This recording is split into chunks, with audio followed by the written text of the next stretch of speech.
Hi, everybody, and welcome back to Be Entertained. Okay, so I wanted to show this interview. I thought it was an amazing interview, and also, I just saw last night the movie Minamata, and I got to tell you, I highly, highly recommend Johnny Depp. This is one of his best roles ever, and it was just recently. And while I was watching this movie and also the interview and all that, you got to ask yourself this question. He was dealing with all of this during this time with the court coming up because this was very recent. So make sure you watch the video until the end. I believe you're definitely going to enjoy it. And I highly recommend you watching the movie Minamata. Okay? If you haven't subscribed to the channel, please subscribe so you don't miss out on future videos. And I'll see you in the comments as usual. Bye. Thank you both for taking the time. It's great to speak with you. Oh, thank you, man. Thanks for watching. Thanks for checking it out. Oh, it's my pleasure. And I'm sorry for the loss of Boston George Young yesterday. Yeah. I you know, I I I I can only see George with a big fucking smile on his face. I truly um it's a huge loss because that man lived life uh with no qualms about. I mean, he was fearless. He was very special, man. I, yeah, I, he taught me a whole lot, man. He was a very special guy. He was he was the prison philosopher, man. Yeah, absolutely. Yeah, it's a great loss. I'm sorry again. Yeah, But let's talk thank you. about Minamata. And because obviously I think it's a really powerful film, bringing to life the story of one of the most important photographers who's ever lived, one of the most important journalists of the last 100 years. But Yeah, I wanted to start with your guys' relationship, because obviously taking on a project like this to make it work, you really have to trust each other. So what was what were you able to find in each other, and how were you able to find that trust with each other in order to bring his story and the story of Minamata to life? we had there was a meeting set up between Andrew and myself um, at my house in Los Angeles, and Andrew came over, and you talk about the film, and you talk about the approach, and you talk about all that stuff, and then you know usually should last about 2 hours if it's a good one. 8.5 hours, 9 hours. We were there, sitting outside in this like gazebo thing, from bright burning sun to like a kind of a cold night. We'd sat there just yakking, man, about everything, about art, about cinema, about life, about and of course certainly the project. And I knew instantly that he was the guy, because he knew it, he got it, he got Gene, and uh, he was he had done all the most preparation that you could possibly do, but at the same time was willing to take that all that work and keep it in the back of his mind, but stay on his toes to enough to say, I think that if we do this here as opposed to over there, it's going to have more of an impact visually, or whatever it was. It was there was a sense of first a huge sense of collaborative effort between not just like Benoit Delhomme, the cinematographer, and Andrew, and myself or the other actors. It was there was there was a kind of an open communication for pretty much anyone to make a suggestion, any of the Japanese extras with Andrew asked, uh, you know, if there's anything that you see incorrect, please, and help us out. And many people did. In fact, Hero took over basically building signs, and this is it. It was Hero's the great actor. His last name is Sonata. difficult, huh? Sonata, Hiro Sonata. Sonata. Um, he was painting signs on the weekends. He would, or on his days off. He was helping the Japanese extras um, uh, act, teaching them, acting, giving them acting lessons. In fact, I mean, he was above and beyond. So it was really, really a collaborative effort that Andrew and the other producers, and but myself and Benoit Delhomme were willing to roll the dice in terms of, you know, fuck structure, fuck fuck 3-act structure, fuck rules, fuck uh, why, and especially in a film like this, it was a brilliant choice because it's sometimes you're just in Gene's mind. Sometimes you're, so it was about the most free I've ever felt. No one was in fear of my character, which is unusual for me. And to add to that, like, off that first meeting, it just became clear that Johnny and I, spoke the same language, and Yeah. on the same stones and reference points, and it looked at filmmaking through a similar lens, which I think wasn't really a lens at all. I don't think that we approached filmmaking as the way that a traditional filmmakers would, or a actor or a director would. I think it was about, creating something and making an art project. Of course, it was important to us what the results were, but it was about really experiencing it and putting ourselves in a position to be really free and be open and collaborative. And so we had a set that, Johnny gives me credit for it, but it was he's the one who sets the tone for it, and everybody was able to come to work with a very open heart and an open mind. And so together, the reason I think this film works, even though it's non-traditional in many ways, is because everybody was absolutely pulling in the same direction, and everybody was there every day and excited to be at work, whether we were prepping or we were shooting. And it was We and every Sorry, oh, please.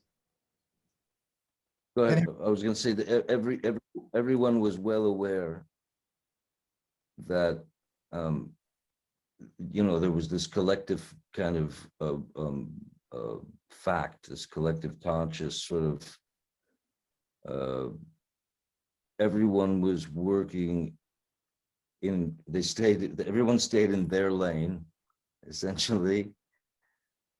And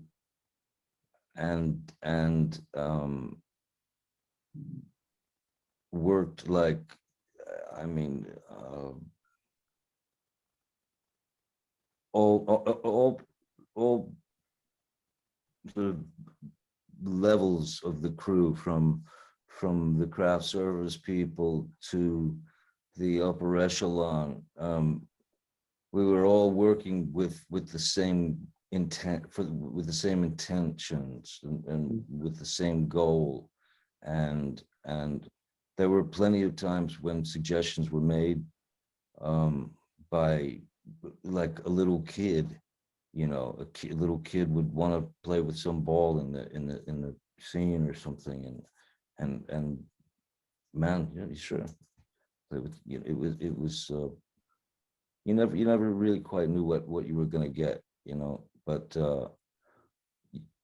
No, there's certain okay. films I've done where you just know that you're working on something very special, you know, you just know it's, and to be able to,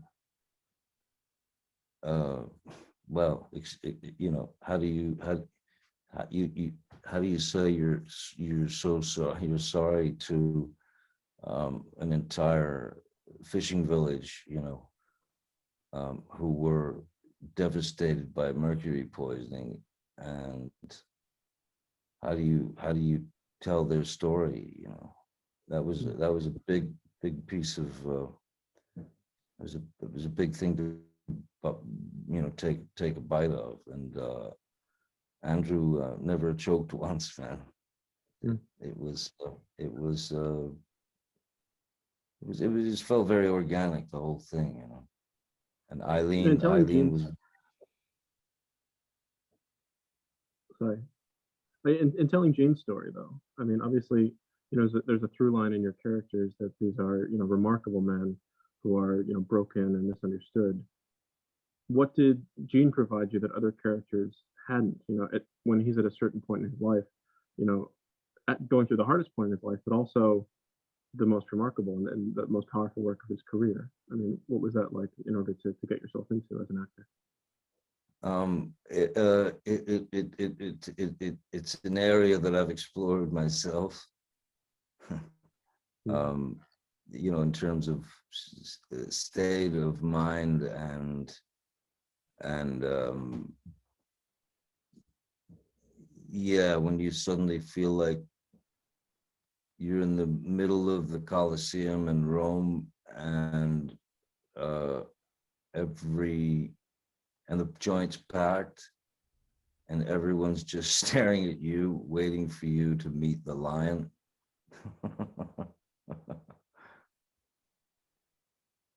um, I, I, I,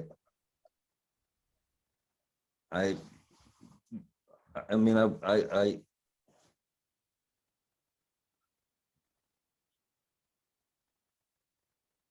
I think, you know, one of the things that Andrew and I really connected on, first and foremost, was that this film was always going to be for those people. Do you know what I mean?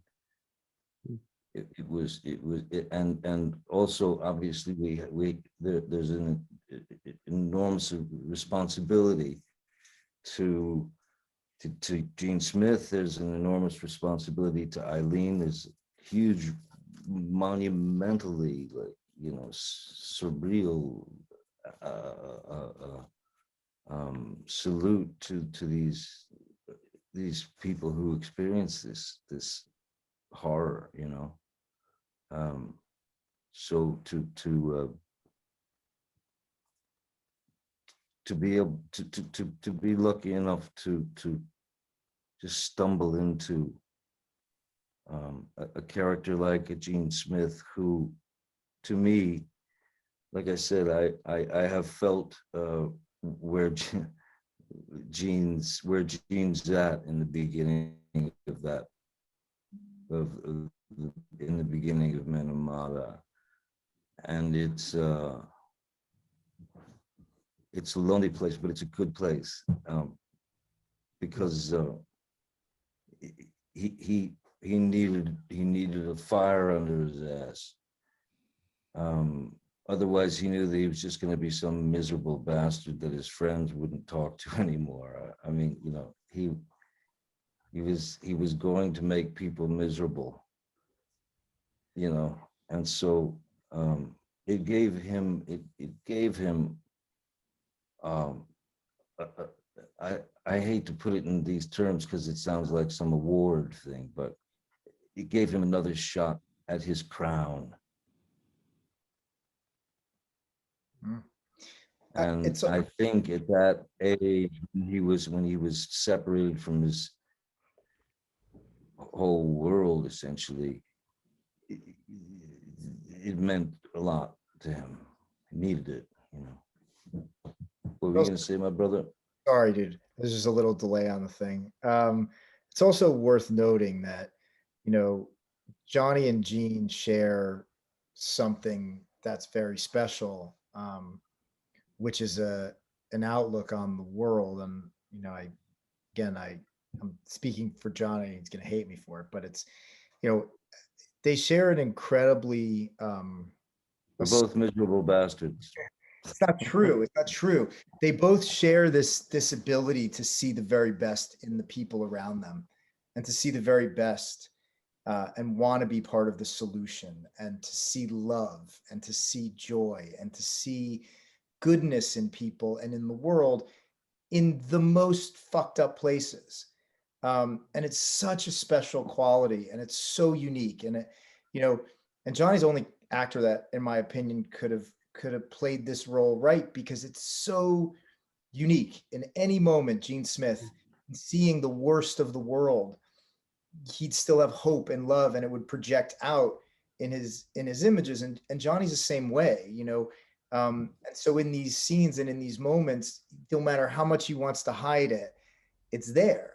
He sees that. He sees that goodness in people. He has that hope for the world. It's so beautiful and special, you know, that I think that, to me, was the thing that connected them the most, and the thing that was unreplicatable by anybody else. And I think it really is expressed in the film very much. And I also, it's worth saying that I think Johnny's probably the only actor of his category that, you know, would have agreed to make a film where, you know, he says like 10 lines in the last 20 minutes of the movie. I mean, in the third act of the film, you know, Gene and Johnny takes a big step back, and you know, it's a huge credit to Johnny as an artist, to always put the story and the people and the objective first, and push that element of the story first, you know, and in front, and take a step back. And it was quite remarkable thing. And you know, we had talked about that in that first meeting that we talked about. And it's quite incredible, and special to see that happen, because it's just not something that you often see. So I thank you, man. That's very kind. That's super kind.